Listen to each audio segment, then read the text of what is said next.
Howdy, everybody. Welcome to a special edition of the Undertow podcast.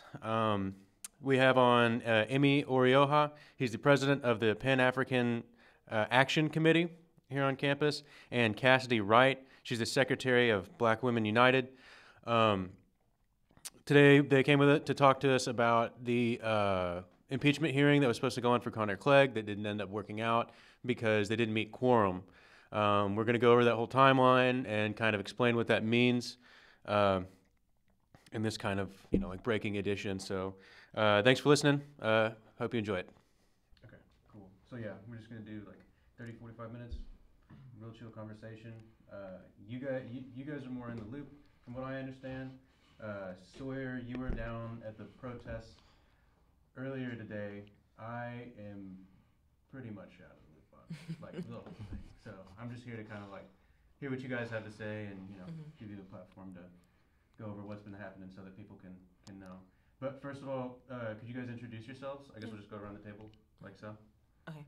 I'm Cassidy, Wright. I am a junior social work major, sociology minor. Okay, my name is Emmy Orioha. I'm a political science major, minors in sociology and business. I'm Sawyer. I'm the assistant news editor here at the Star. Okay, and did I pick up that you were president of PAC? Yeah, I'm the president of PAC, Okay. and the ambassador of BMU, Black Men United. Okay, so it's Black Men United and PAC is?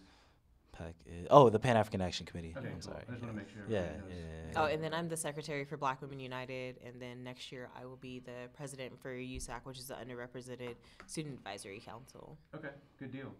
And Sawyer, did you already go? Yeah. Yeah. Sorry. I forgot you were there. Okay, but so can you get where are we at? What exactly happened? Why are people protesting? Big question. Where do you want to start? Well, we can preface that by like starting before this. We were at the LBJ theater when this happened. We all had different expectations. I was there as media. You guys were there as constituents and concerned students at that. Of course. What were you guys expecting when you walked in? I'll go a little bit first. Honestly, I was expecting them to be there. I think Dr. Ariano gave them 10 days to create this this trial. So they had 10 days. They could have put it on a Monday, the same day they had student government meetings. They could have put it any other day. They could have even put it at 7 o'clock.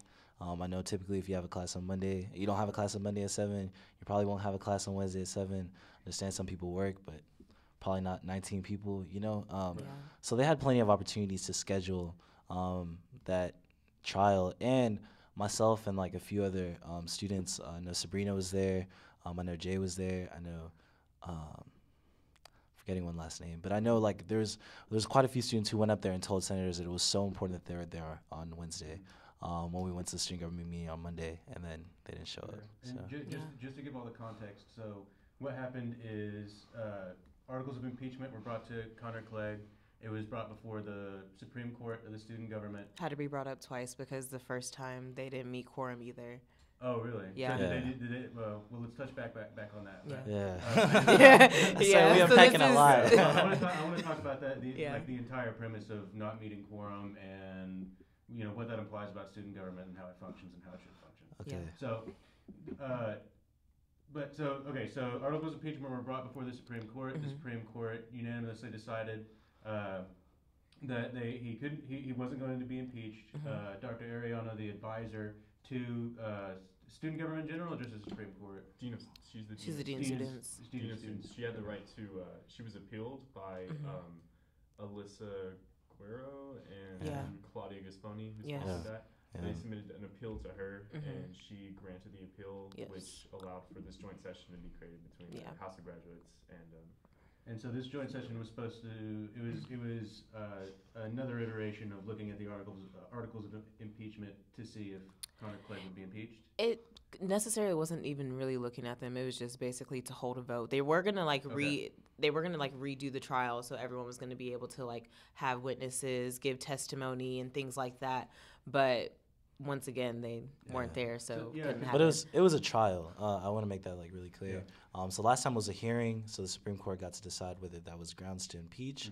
But this time, like Dr. Ariano's her agreeing to the appeal meant that they've pretty much skipped that hearing phase, and now they're straight to trial. Okay. Yeah. So this time there was voting. This Like is it was, conviction or not conviction. Yes. Exactly. It determined if he would stay in office. Yes. Exactly. And what actually ended up happening instead of the vote was not enough members of student government showed up to even have the vote. Yes. And that's called not making quorum. Yeah, right? basically. Yeah. And that's what people are upset about is that the government didn't show up to. Of course. govern. Yeah, and it's mostly a majority of the people who are like upset are undergraduates because like graduates can't be mad at other graduates because the House did show up. Yeah. They only had one 12 member out of that was 13. missing. To clarify on that, I actually got clarification that member, she goes to Round Rock, so she wasn't able to Oh. be there. So Yeah. So she was there because she had an excused absence an for actual this one, excuse. That's amazing. And then for the senators, of course, it was 21 showed and 19 didn't. Yeah. Which Okay.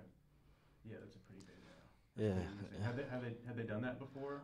Yes. Yeah. I'll let you. So why? Because earlier you had mentioned like when you're going through the process, and I had said like, well, that was not the first time. So the first time when they were even trying to actually introduce the impeachment articles, like not even trying to vote on it, not even a hearing. This is just like the first step. Not enough senators showed up, and they didn't reach quorum, so we couldn't have a meeting. We had to leave. Yeah. But even worse than that, not only did they not show up, but there was actually enough senators they were off quorum by one person, right? Yeah. There was 5 senators who were already in the chamber. Yep. And once they saw that they were about to take roll, they stepped out. Yep. Just so they Yeah. wouldn't reach quorum Just so that they day. would have to. Yep. do you know which senators that were? Actually, the Star published it. We did. Yeah. So, Yeah. it's already public record, so I can't just tell you off top. I know like Shelby McElwee was one of them. Yeah. I know. That had excused absences. No, she was one of the people that stepped out. I know. What's his name? Benjamin Bartlett, I believe, is another one. Which is very interesting because both of those names are also on the list of people who didn't show up to the last meeting. How many people does it take to make quorum? 28. Yeah. 28. Is that what percentage is that? So they just You need 2/3. 2/3. you need 2/3. So there's Yeah. 13, or is it? Yeah, there's 13 in the House, and then I don't know, math. 40 Yeah. in the Senate. Yeah. Yeah. So I guess you could argue that it's easier to get enough people to not show up than it is to get enough people to vote for the impeachment for it to actually happen. Especially when Connor Clegg is calling them the night before to ask for their vote. Okay. Yeah. Well, I mean, Yeah. okay, but we'll say this, right? So we won't even we'll go as far as to say that we understand patterns. And so when Yes. things repeat themselves, Yes. we know that they're typically not an accident, right? So there was definitely ample opportunity for these senators to be there. They had 10 days, like I said. They could put it on any other date. And it wasn't an accident that they put it on the 10th day. Yeah. And then on the 10th day, they didn't show up, meaning that there wasn't another day. And now they're saying that there wasn't another day that he would stand impeachment. So, Yep. Right. I mean, it's not a coincidence, you know? They dodged the whole. Yeah, the exactly, whole problem. exactly. Why? Why would they dodge the whole problem? Just If you look at the list of, I have the list on me in case you like want me to read it, but the list of people who actually like didn't really show up, it's a majority of the people are like either Connor Clegg's close friends or they hang around Connor Clegg a lot, they're in his cabinet, or they're a part of the Young Conservatives, is that their name? In Turning Point USA. So there are all these kind of low-key white supremacists, and yes, I'm calling them white supremacists because I don't care. And it's just the same, like Amy said earlier, like just following the patterns of like who it is. Like so they're just to protect Connor Clegg, to protect the. Yeah. I don't know if it's more to protect Connor Clegg or to just like dig at liberals, Yeah. My thing is, so-called liberals. Just because people are hashtag triggered. Yeah, Yes. it's really just it's a dig at students. I mean, the way I see it is just like, first of all, if myself or anybody, if any single senator up there, like, I mean, my biggest things are that nobody's ever come out in support of Connor Clegg. So like other senators have come, they've denounced some of the things that Connor has done, but I've never seen one senator get up there and affirm what Connor has done as president, right? or affirm any of his actions and said, hey, we still don't need to get him out because I think this is this, right? That's never happened not one time in the Senate. So that's another reason to not even show up is because to explicitly vote yes or no is to make a decision. Yeah, exactly. Yeah. So and it's they like, know that people will come. Yeah. I mean, I mean, let's be honest. That's kind of cowardly, right? And then like the chance that you have to express your voice, it's in a position where it actually really matters in the form of a vote, which you're given a privilege to have and a responsibility to have too, because you represent students. Then you don't even come out and vote. Like to me, it's like why? Like what's the job for if you're not? It's disappointing, man. Yeah. I would like to point out I talked to graduate house leader Lenox last night, and he explained to me they follow Robert's rules of new whatever. Yeah. They follow that, which kind of describes their procedures. And he pointed out to me that he immediately motioned for there to be like a majority vote. There was kind of a clause to where if not everyone showed up, and there was like an emergency situation like we had last night, but it was the end of the 10 days where you could take a majority vote and then at risk fix it later whenever all the senators had a chance to vote. So that was something that was motioned, and the Senate chairperson, which was Student Government Vice President Jacqueline Merritt, she kind of pushed it aside, according to Lenox. Did you guys know about this?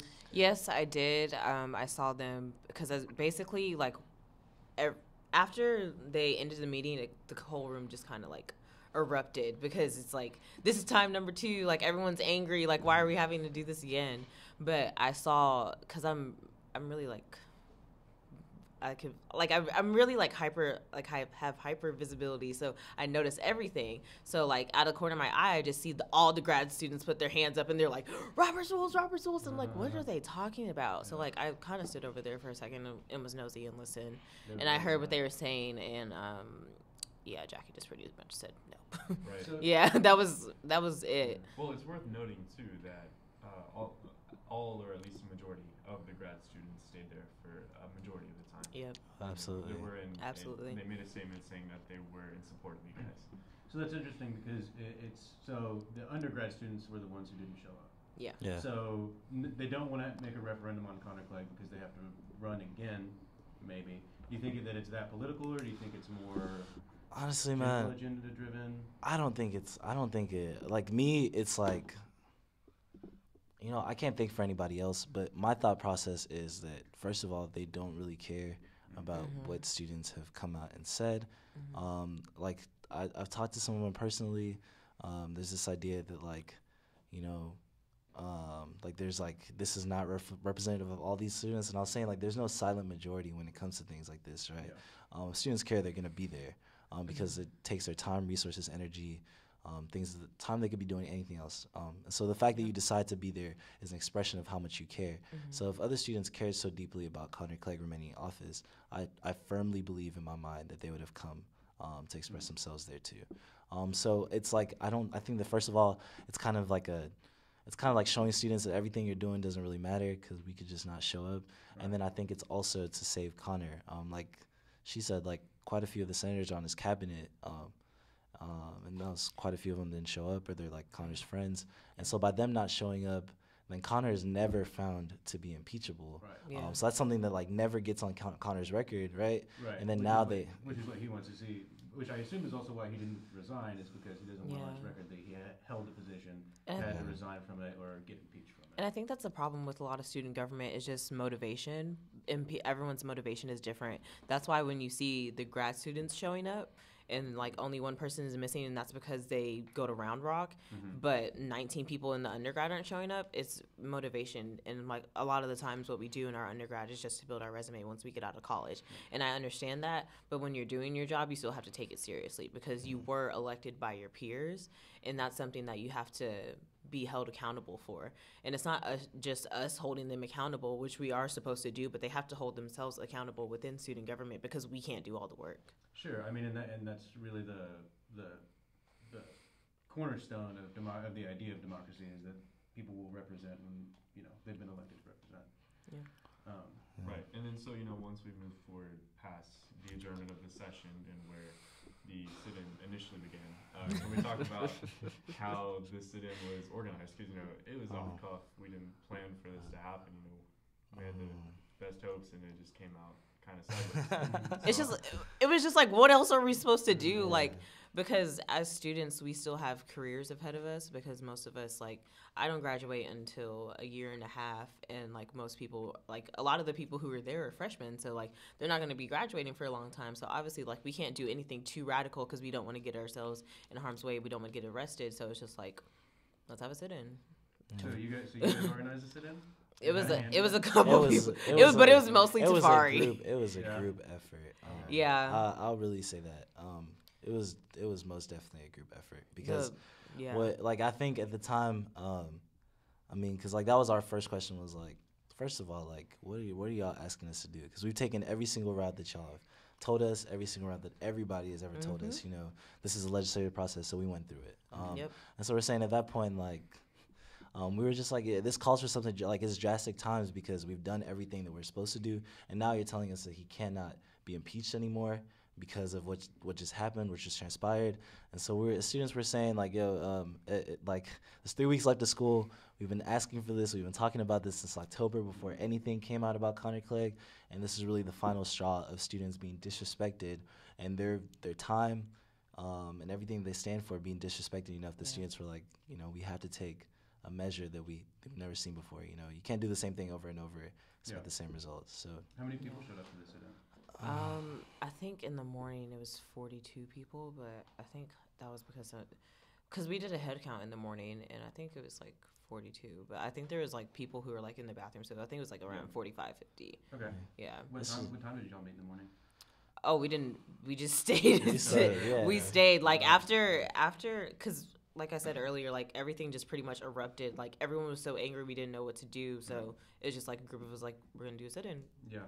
Okay, we're gonna do a sit-in, and we occupied LBJ Teaching Theater, and that was we're still up there. Like. And then well, I guess before we get to you guys actually sleeping in there, we can skip forward a little bit to when Dr.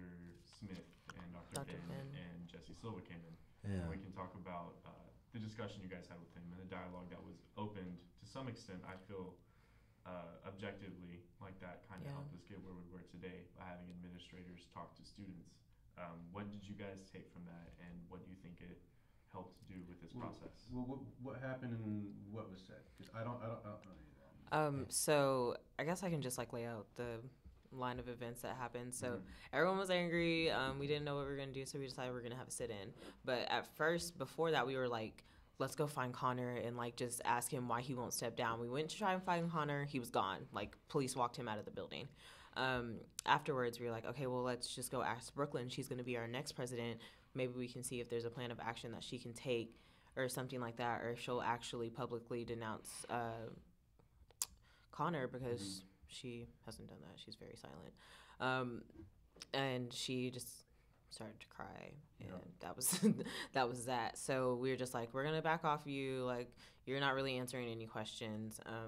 So then after that, we kind of broke off into groups, and we're trying to just do things productively.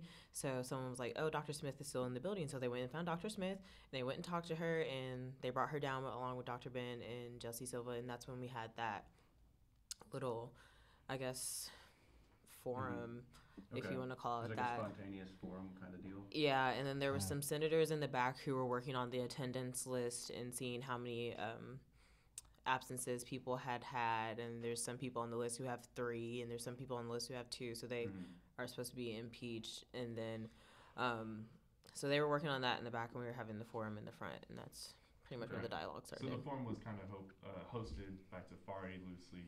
He was passing the mic back and forth. Definitely. And you guys got to talk to the administrators a little bit about what your requests were, what you wanted to see, and they got to tell you a little bit. What were some of those questions, and what did you take away from their answers? You want to go on this one? Like, I can go after. No, that's a lot. I'm not gonna lie to you, it's been a long day.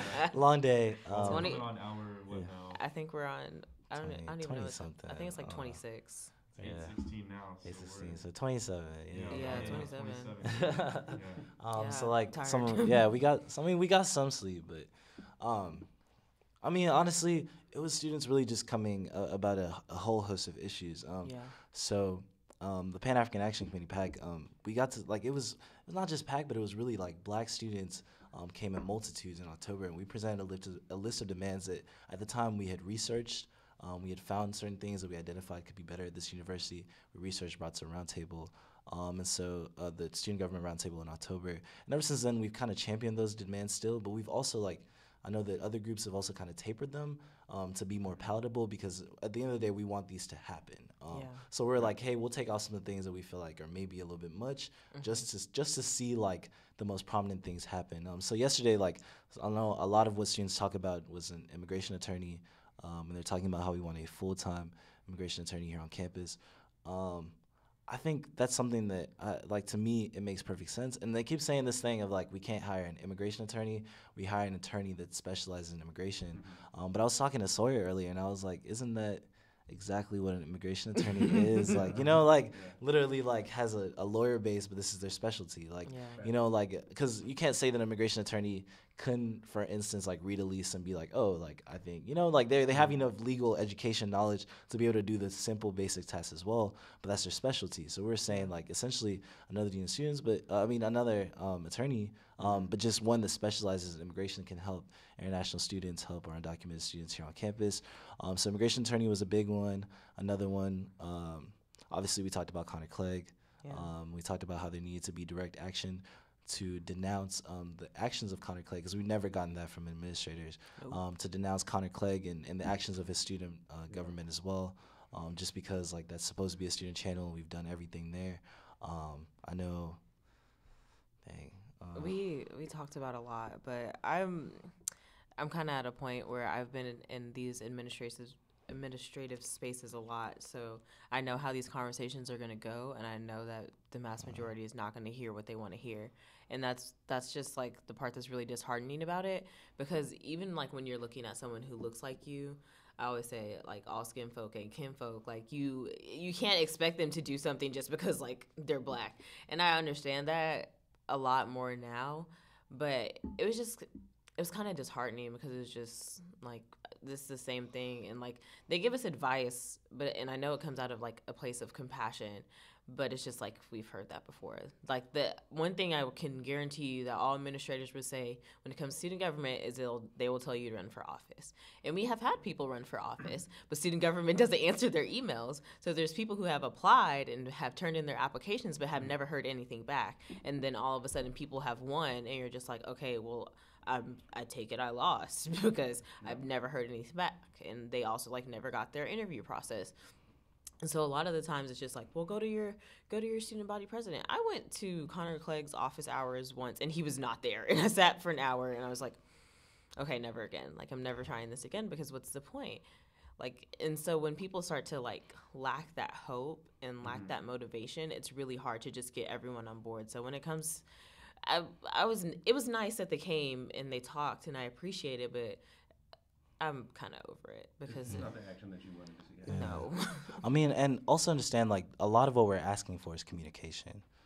So, like, just transparency. Exactly. It's transparency and communication with students. So we're not asking, we know that, you know, every single thing that we want to see on this campus can't and won't happen in one day. We're completely aware of that.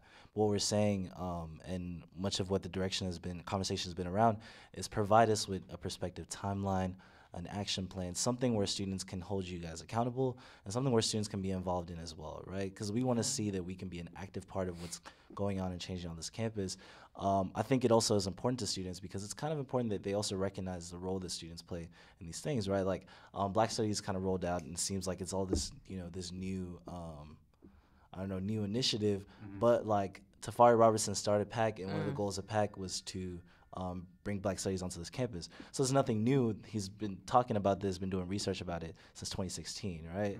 So my thing is, like, it's 2 years later. Like, why is it that when students propose this, you know, people were quick to deflect it, and now you're presenting it as a whole new thing, and you're still not giving us a time. So now we're still in this limbo where it's like, you're saying it's coming, but we don't know when it's coming, and so we're just supposed to, believe you and just relax until it does. And it's like, it's this analogy of like they're giving, and we're saying like, you're not giving us, like this is what we should have. Like these are things that it's like, if I ask for a Band-Aid, I don't want a flower. Like, Yeah. give me the Band-Aid. Like, I want the Band-Aid. And like, don't tell me that you're gonna give me a Band-Aid sometime, because I'm I still need the bleeding. Band-Aid now. I'm still bleeding. So until I don't know that I'm not bleeding anymore, until you tell me, hey, in 5 minutes I'll be here with a Band-Aid, and you tell me like in 5 minutes I'm gonna come back from work and give me a Band-Aid, whatever, then I'm just gonna keep bleeding until you decide to gift me with a Band-Aid. Right. You see what I'm saying? So that's created a lack of faith in the system, which is what you were saying earlier was the purpose of the protest is the feeling of having, gone through all the avenues that you felt that you were supposed to go through and should have gone through, and the action that you wanted to see still was on the table. You can't claim that we're getting due process and we're not getting due process. Like, because even today when we were talking in the town hall meeting with really, really watered down demands, like literally everything that we asked for today was just for them to publish timelines. And we like even told Denise, like, here, this is how you can write the email. Send the email with bullet points. Like, that's just do it like that. And it's just we have to jump through hoops when we really shouldn't have to. We're not asking for you to get Black Studies tomorrow so I can graduate with Black Studies major tomorrow. Like, that's not what we're asking for. We know it takes time, but like, what are you doing? Because you're not telling us what you're doing. What was President Trout's response whenever you brought up the timeline and your requests and all of that? That silence, nothing. She said nothing. She said that she was going to publish a timeline. She said she wasn't going to give us a timeline on the timeline. Yeah. Yeah. She said I'm not going to give a time on when I'm going to send that email out. I was like, okay, well, I just guess I'm going to go back upstairs and go sit because yeah. Okay. And this is something that I didn't understand is how senators could just kind of ghost out of the meeting without any repercussions. But I thought that I heard you say earlier that they had a number of absences that set them up for impeachment as well? Yeah. Is that how that works? Two. Yeah. So it's somewhere in the Constitution. We pulled it up last night. Yeah. It's two absences. I can't recall if it says excused or unexcused, but at that point, they're up for impeachment, which can be determined by the Chief Justice. Right now, we have an empty spot with that, and we have an acting Chief Justice, Jordan Durant, I believe. Yeah. So ultimately, he would be who determines. That's to the best of my knowledge. But from what I heard last night and what I was told by senators is that it's two absences, excused or unexcused. Like, I was told that multiple times. I was like, okay, but their code of, when I was looking at their governing documents, which is like hard to find on their page anyways, I think one of the documents I was trying to look at was like 203 pages. So trying to comb through that and trying to actually find their attendance policy is kind of hard. Well, I would like to note that House Leader Lennox did know that role, and he pointed to it very quickly. He had his binder out, and he had his highlighter there. Yeah. And Grad House doesn't play the Grad House is because they're doing it. It goes back to motivation. They're doing it for the right reason, so they know all their stuff. And then just to move back a little bit to clarify, it was more than just Black students there. We had minorities of all kinds represented. Of course. We had all of them students, are all groups. students of color. Everyone was there, and they were for this. Yeah, this isn't a Black students thing. We haven't tried to paint it as such. We've never, we won't, because we'd be lying to you if we said it was. It's literally just like students of color, our marginalized, our students, our queer students here on campus. Literally, we've all got together because this is bigger than any one group. Exactly. This is about Texas State University. And we also can't ignore the intersections of life. Like, we can't ignore the fact that there are some people who are Black and they're also Hispanic. So we have to combine those efforts. And it's not like we're fighting for opposite things. We're all fighting for the same things, like just basic humanities that we need on this campus. Yeah. Right. And that showed in your request. In our demands. Yeah. Yeah, definitely.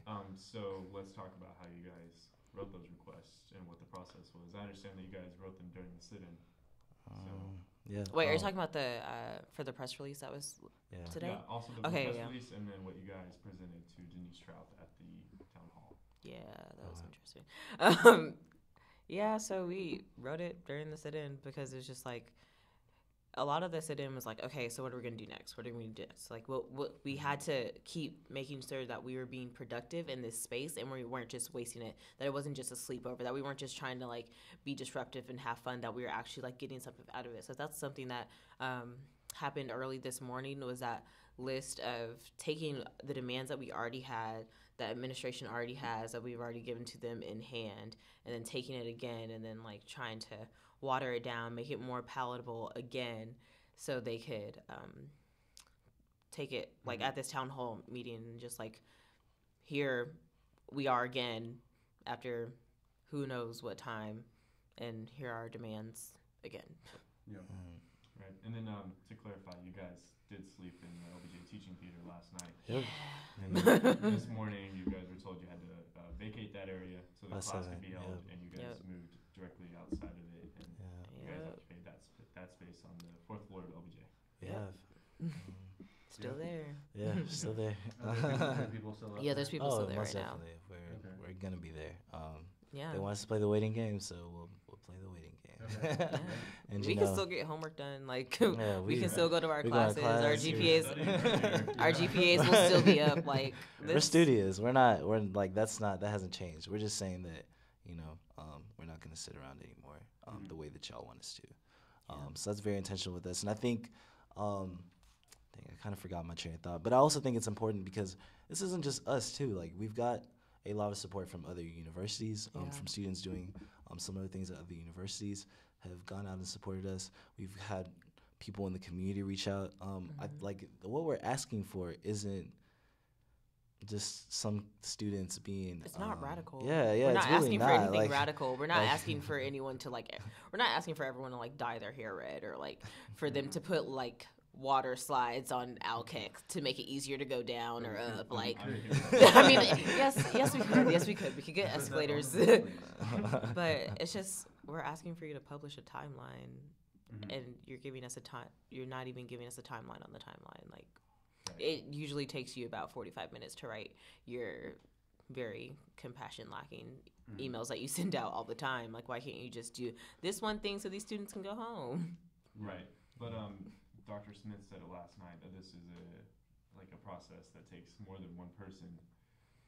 So you gotta, with that in mind, that this is not just Denise Trout, that whenever she speaks, it's for the entire university, the Board of Regents, Smith, and everyone here. So, you know, she has to have some caution in what she says. That said, she does have to say something to the students. You know, she has an obligation to us. So she has to say something kind of narrow and precise, but she has to say something. Yes. And you know what? And we understand that. I mean, Child isn't our mom. Like, we don't expect, like, her emails to be like this, like, come handed to us. Like, you know, like, we totally understand that, but we're saying, cool, if you're gonna send out that email, let your actions be reflective of what you mean, right? Let's see some action following your words. You're speaking about the email where she called I mean, it's not just that email. Her it's emails like are like they're never timely, and they're timely when they don't need to be, if that makes sense. But it's also just like, we're asking you to send this email of things that you said you've already done. You said you've already are working on this. We just want to know what you're working on, because we don't know what you're working on. You're saying you're working on it, but we don't see it. It's like, you can say you have $1 million, but if I don't see the $1 million, then I don't care about the $1 million. Like, just say what you're doing clearly and concisely in this timeline, so it's palatable to students and we understand. So that way it can be easier for you to do your job, because now students aren't yelling at you anymore. Right.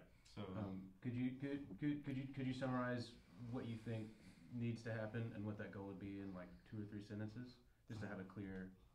Okay, I'll try. We'll just, I mean, like, literally, but I mean, I'm saying that, but then again, like, I mean, one thing that we're very intentional about with this is that everybody knows exactly why we're here and exactly what we're going for, right? So we want our administrators to publicly denounce Connor Clegg's actions and the actions of student government. We want there to be a timeline for Black Studies. We want there to be a timeline for immigration attorney, and I know there's one more, right? How much of it? Oh, the task force. And of course, the task force to revamp and student government and their codes of ethics. So yeah, because I think their constitution is up for revamping in the summer. So okay, yeah, good deal. Well, I think we gotta wrap it up here. But thank you guys for talking to me, and thanks for taking the time. And you know, good luck. Yeah, thank you very much. Thank you. Appreciate it. Yeah. Hey. All right, everybody. Hope you got some good information out of that. Thanks for listening, tuning in. Check out, I think the next thing that we should have posted should be our talk with Amanda and Zach, President and Vice President of the Secular Students Alliance here on campus. So thanks for listening. Have a good one.